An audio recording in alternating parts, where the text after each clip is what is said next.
In a quiet cafe corner, two people sit side by side. No phones, no music, no words, just shared silence. They don't need to speak. There's a warmth, a gravity, something palpable hanging between them. And yet, to an outside observer, it may seem like nothing is happening at all. But look beneath the surface, inside their brains, inside their bodies, and a different story unfolds. A silent symphony is playing, brain waves are aligning, heartbeats, once separate, begin to echo one another.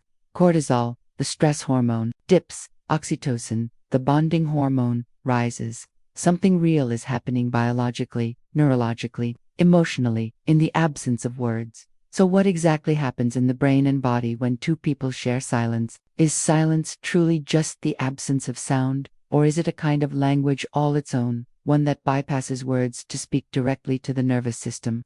Emerging science suggests that silence is far from empty. In fact, moments of quiet shared between individuals can foster profound physiological alignment. In studies observing long-term meditation partners or Zen monks in shared stillness, researchers have recorded striking neural synchrony using IG technology. Their brainwaves, once distinct, begin to mirror each other, as if orchestrated by some unseen conductor. In romantic couples, something equally extraordinary occurs. Heart rates begin to match, breathing patterns synchronize, and even hormone levels, like cortisol and oxytocin, adjust in tandem. Without a single word, their bodies begin to speak the same silent language. This phenomenon is part of a broader process scientists call co-regulation, the way in which our nervous systems unconsciously calibrate to one another. It's the reason a baby calms when held by a relaxed parent. It's why we feel a sense of peace sitting with a trusted friend, even in silence. Our bodies are constantly listening, not just with ears, but with cells, hormones, and electric signals. And silence, it turns out, may be one of the most profound stimuli in that hidden dialogue. Yet we live in a world addicted to noise, to expressiveness, to connection through conversation, emoji, and constant communication. In such a culture, silence is often interpreted as awkwardness, disconnection, or emotional vacancy. But what if that's not just wrong? What if it's biologically backwards? What if silence is not the absence of connection, but a deeper, more primal form of it? What if, in a world increasingly filled with words, silence is the only thing left that can still speak directly to the soul and to the body?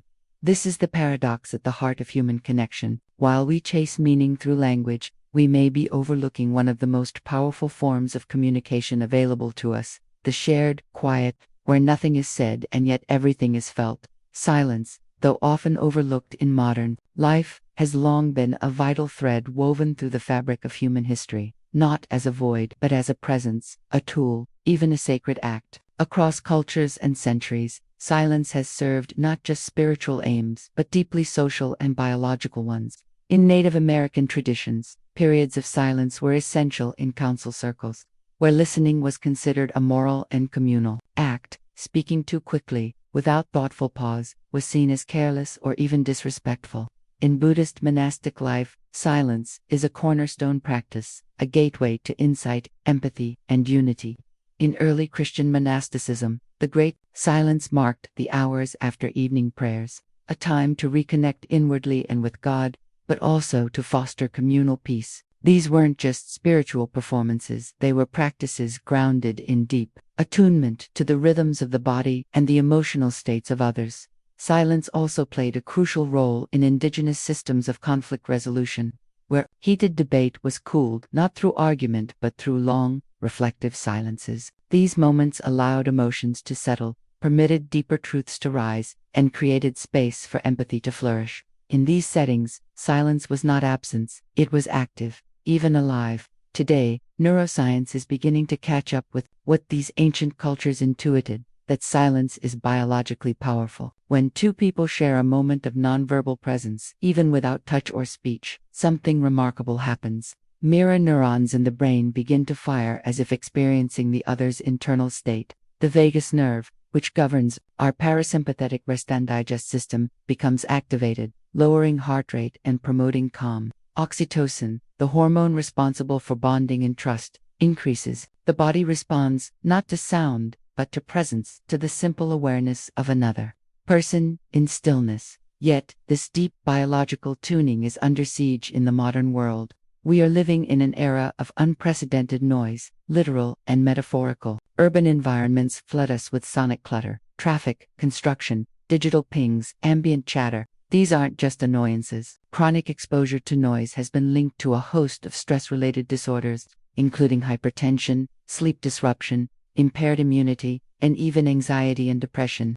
Neuroplasticity, the brain's ability to adapt and rewire, becomes impaired under constant auditory assault. Cortisol rhythms, which regulate our energy and stress cycles, are thrown out of balance. The body, never allowed to rest, slips into chronic fight or flight, a silent epidemic with no sirens. In response, a quiet revolution is underway. Tech companies now build silent rooms, minimalist spaces designed for deep focus and burnout recovery. Hospitals are incorporating sensory reduction spaces for patients and clinicians alike, recognizing the healing power of stillness.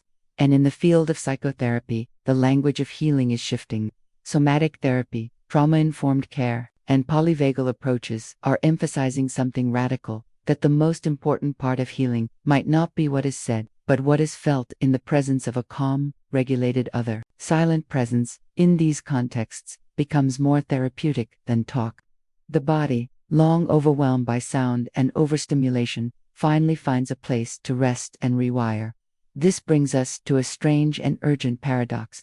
We are more connected than ever, constantly messaging, speaking, broadcasting, and yet, we are biologically starving, not for isolation, but for silence. Not for solitude, but for shared quietude, moments where no one needs to perform, where nothing needs to be said, and where nervous systems can simply exist together, unguarded. In an age of relentless digital noise and performative expression, what we long for is not more words, it's the refuge of mutual stillness. What ancient rituals offered through sacred silence, we now must rediscover through science, through therapy, and perhaps most importantly, through each other.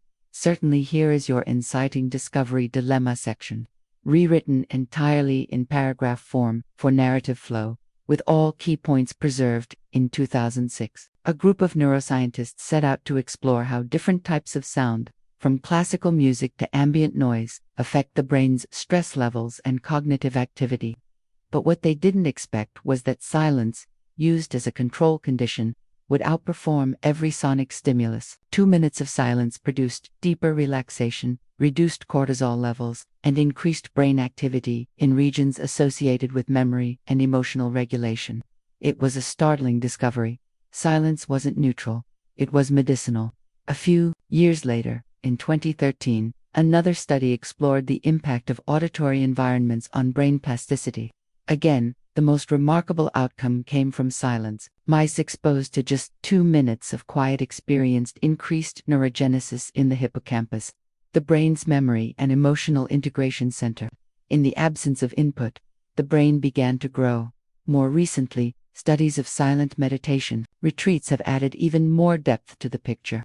Neuroscientists using MRI scans discovered that participants showed increased gray matter density in regions tied to empathy, memory, and self-awareness. Silence wasn't passive, it was regenerative. It seemed to reorganize the brain's architecture in ways that language, stimulation, or even music could not. But this raised a difficult question. If silence is so profoundly healing, why is it treated as a problem? Why have we, as a culture, designed a world that actively prevents it? The answer lies partly in perception.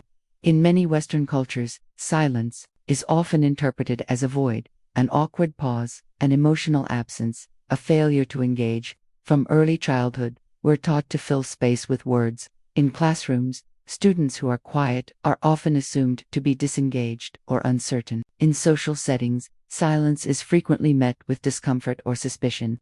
It is viewed not as presence, but as absence, something to be fixed. But this interpretation is not universal. In many indigenous cultures, silence is a sign of respect, an opportunity for deep listening rather than performance. In Japanese communication, silent pauses are seen as thoughtful and intentional. The problem is not silence itself, but the way we've been conditioned to fear it. One of the richest counterexamples comes from the deaf community, where silence is not seen as a limitation, but as a foundation for complex and nuanced communication. In American Sign Language, Meaning is conveyed not just through hand movements, but through facial expressions, body posture, and subtle shifts in gaze. Emotional nuance, empathy, humor, tension is expressed without sound.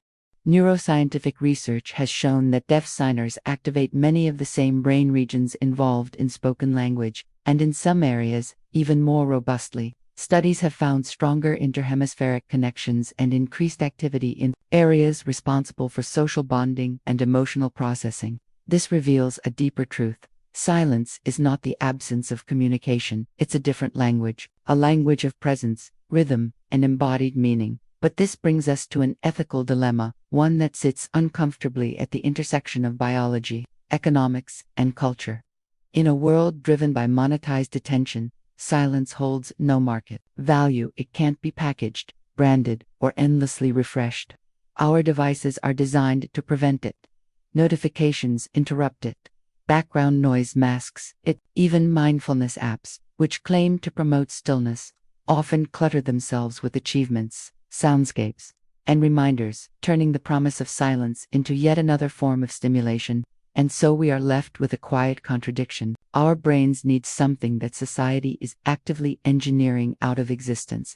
The more we learn about silence, its power to heal trauma, regulate emotion, and foster human connection, the more urgent the question becomes: can we protect something that cannot be sold? In many ways, silence is becoming an endangered state. Not in the metaphorical sense, but in the biological one. As urban noise, digital overload, and performative communication consume more of our daily lives, the spaces for shared stillness are shrinking. But what we lose in silence isn't just peace, it's the neurological foundation for empathy, memory, and self. If silence is the condition in which the mind begins to integrate, the body begins to heal, and people begin to attune, then the cost of its disappearance is not just psychological, it's civilizational. Asterisk, asterisk, the loudest thing we never hear, asterisk, asterisk, why does silence feel so uncomfortable, and yet so necessary? It's a paradox that nags at the edge of our modern minds, buzzing louder the quieter it gets. We turn off the music, close the door, and suddenly the air seems heavier, as if absence has weight. For some, it's peaceful. For others, it's unbearable. But why? What exactly happens when the world around us stops speaking? In a silent retreat nestled deep in the woods, a group of strangers sits in stillness. No talking, no phones, no eye contact, just breath, space, and the deafening presence of nothing. Within days, participants begin to unravel. Some weep uncontrollably, others tremble with anxiety, not because they're overwhelmed by sensation, but because sensation has vanished. It's not stimulation, but the stark lack of it, that forces a confrontation with something deeper, the self, stripped bare. In the absence of noise, what rises is everything we've been drowning out. And yet, this experience of silence isn't foreign to our biology. For millions of years, humans evolved in acoustic environments defined by softness, rustling leaves, wind across open plains, the hush of night. Our nervous systems were calibrated not for the constant hum of traffic or the shrill ping of notifications, but for the subtle rhythms of a quieter world. Ironically, what we now call silence may be closer to our natural baseline than the modern soundscape we've come to normalize. Here's the startling part. When mice were exposed to 2 hours of silence a day, researchers discovered increased neurogenesis in their hippocampus, the part of the brain responsible for memory, emotion, and learning. In other words, silence triggered brain growth. The absence of sound didn't signify decay or emptiness, it sparked renewal. In silence, the brain begins to heal, the self begins to return. So what if silence isn't the absence of life, but its restoration? What if it's not a vacuum, but a force, a presence so vital it reshapes our biology, rewires our perception, and resurrects parts of us we didn't know had withered? This is the question that pulses at the heart of our noisy age. In a world optimized for attention, distraction, and volume, silence may be the most endangered experience on Earth, and yet, in its disappearance, we may finally begin to understand what it means to listen, not just to the world, but to the parts of ourselves we've long kept quiet. Asterisk, asterisk, the forgotten sense, asterisk, asterisk. Silence is often misunderstood as mere emptiness, the blank canvas between sounds, the absence of noise. But what if silence is not a void, but a presence in its own right, not just the muting of the external world, but a tuning inward, a state of heightened sensory and cognitive openness. Like vision or touch, silence may be a sense, a forgotten one, that allows us to perceive the world in its most nuanced, unfiltered form. It is not passive, it listens, it reveals. Before the roar of engines and the constant ping of digital life, silence was not rare, it was rhythm. In pre-industrial societies, it framed the essential moments of being. Silence was woven into rituals of birth, death, and coming of age. It anchored deliberation in councils and was held as a sacred space for grief. In quiet, communities found cohesion. In stillness, they found meaning. It wasn't silence for silence's sake. It was understood as a medium through which the sacred, the wise, and the collective could speak. Across cultures, silence was seen not as a failure of speech but as the depth beneath it. In many indigenous traditions, silence is a sign of respect, a way of listening with the whole self. In Eastern philosophies, particularly within Taoist and Zen Buddhist thought, silence represents not ignorance, but clarity, the unspoken truth that words only distort, where the West often prizes the eloquent speaker. These traditions have long revered the silent one, the one who listens, who waits, who absorbs. But silence, like so many ancestral tools, began to vanish with the rise of industry.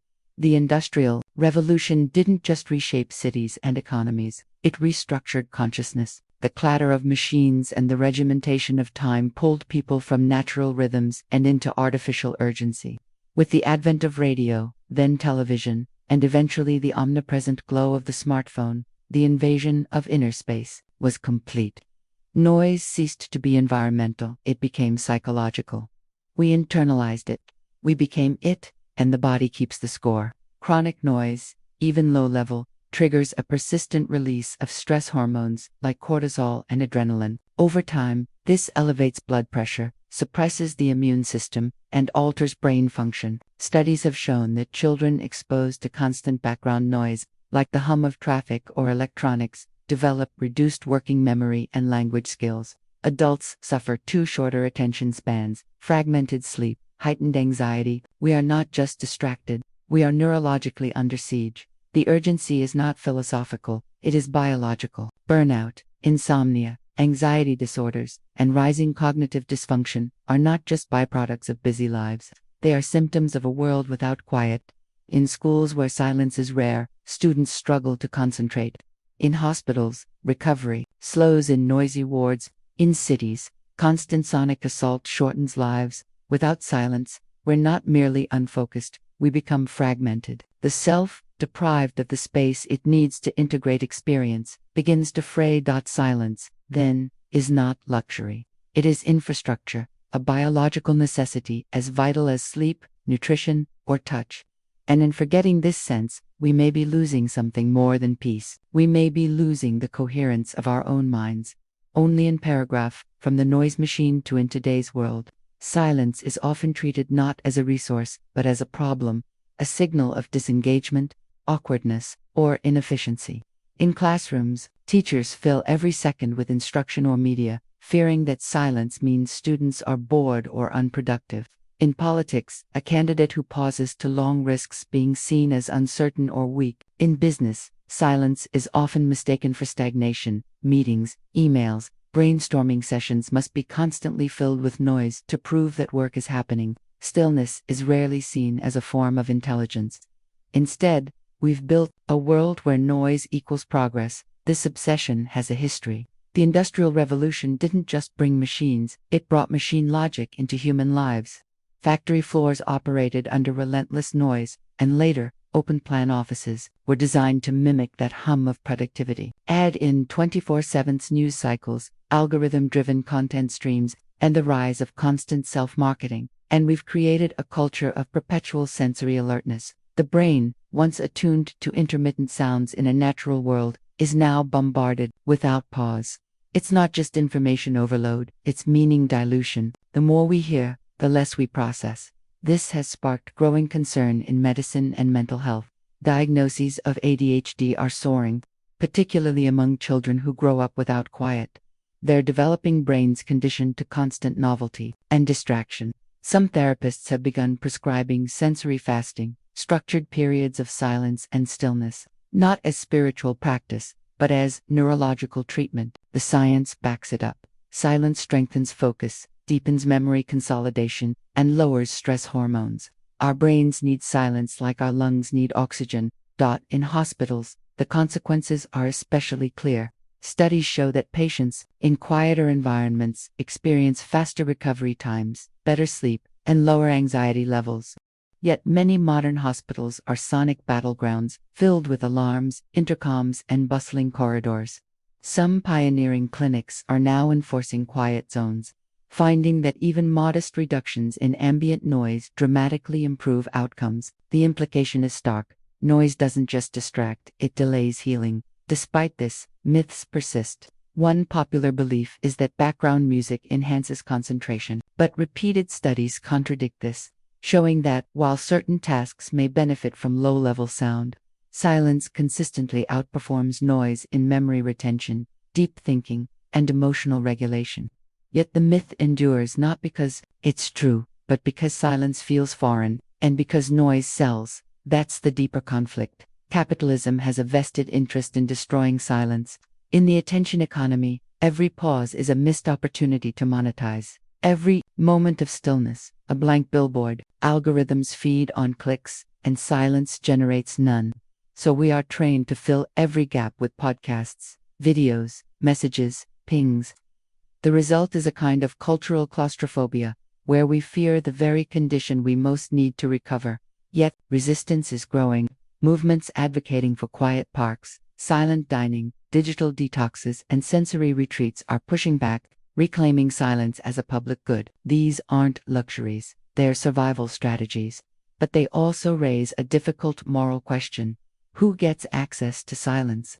In a noisy world, silence is becoming a privilege, found in remote nature preserves, soundproof homes, or expensive wellness retreats. For the marginalized, those in dense cities, loud workplaces, overcrowded schools, silence is increasingly out of reach, and so, the stakes sharpen. If silence is healing, vital, and essential to our humanity, then its erosion is not just a cultural shift, it's a public health crisis, a justice issue, a philosophical reckoning. In the war between noise and stillness, we must ask, what are we losing, and who is losing it first? The hidden language of silence. We've been thinking about silence all wrong. It's not the opposite of communication. It may be its purest form. In the most primal moments of life, before language exists, silence is how we connect. A mother's gaze meeting her infant's eyes, the calm rhythm of her breathing, the steady presence of touch. These are silent exchanges that shape the infant's emotional reality. Research shows that these preverbal interactions build the foundation for emotional security and relational trust. The child doesn't need words to know they are safe. They feel it in the quiet. This truth echoes across healing spaces, too. For many trauma survivors, words can be overwhelming, insufficient, or even reach. What often brings relief is not talking, but being in the presence of someone who listens with their whole body, without interruption or expectation. Therapists and caregivers have learned what ancient traditions already knew, that healing often begins where language ends. Across cultures, silence is not seen as a gap to be filled, but a space to be honored. In many indigenous languages, silence is used to express respect, to allow emotion to speak, or to let nature respond. In Eastern spiritual traditions, silence is not emptiness but presence, a field of awareness where wisdom arises not from external information, but from internal clarity. Here, silence is not passive, it is intelligent. It listens back, and then comes the evolutionary twist. Humans did not evolve in a world of constant sound. Our ancestors lived in rhythmic acoustic environments, the silence of night broken by wind or animal calls, the pause between heartbeats and footsteps, the balance of speech and listening. Our nervous systems are built not for relentless input, but for cycles, for the rise and fall of noise, the ebb and flow of attention, the space between breaths. Silence is not a modern invention or spiritual luxury, it's a biological rhythm encoded in our very design. This changes everything. Noise isn't just annoying, it's disruptive. When we fill every gap with sound, background music, social media, constant chatter, we interrupt the timing our bodies were built to follow. Modern noise isn't neutral. It's a stressor that fractures our internal coherence. The world has sped up and filled in, but our nervous systems haven't caught up. We are biologically out of sync. And so the realization lands with full weight. Silence isn't about tuning out, it's about tuning in. It's not a retreat from life, but a return to its original pace, its deeper pulse. We've mistaken silence for absence, when it has always been the ground of presence. And in rediscovering it, we may not just restore our minds, we may reawaken something far older, far wiser, waiting in the stillness to be heard. What silence does to the brain. Silence, far from being inert, is one of the most biologically active states the brain can enter. Neuroscientists have found that when external noise ceases, the brain doesn't shut down, it lights up. In moments of silence, the brain's default mode network activates, a system associated with introspection, memory consolidation, and creative thinking. This is the neural space where identity is processed, where past experiences are integrated into a coherent sense of self. Silence, in this light, becomes a kind of mental homecoming, the environment where the mind reorganizes, repairs, and reclaims itself. The effects go deeper. Studies show that even short periods of silence stimulate neurogenesis in the hippocampus, literally creating new brain cells, particularly in regions responsible for learning and emotional regulation. Silence lowers blood pressure, reduces cortisol levels, and recalibrates the amygdala, the brain's fear center, making us less reactive and more emotionally stable. In shared silence, mirror neurons, the basis of empathy, fire more sync between people, suggesting that silence doesn't isolate us, it synchronizes us. It deepens the emotional resonance between human beings in ways that speech sometimes distorts. These insights are not just theoretical. In trauma therapy, silence is now being used deliberately, not as avoidance, but as healing space. Silence allows the nervous system to settle, giving trauma-impacted individuals room to reprocess pain without the cognitive overload of constant verbalization. In classrooms, experiments with silent learning zones show significant improvements in attention, retention, and emotional regulation. Students learn not just facts, but how to listen to themselves, to each other, and to the material. Silence, it turns out, is pedagogical.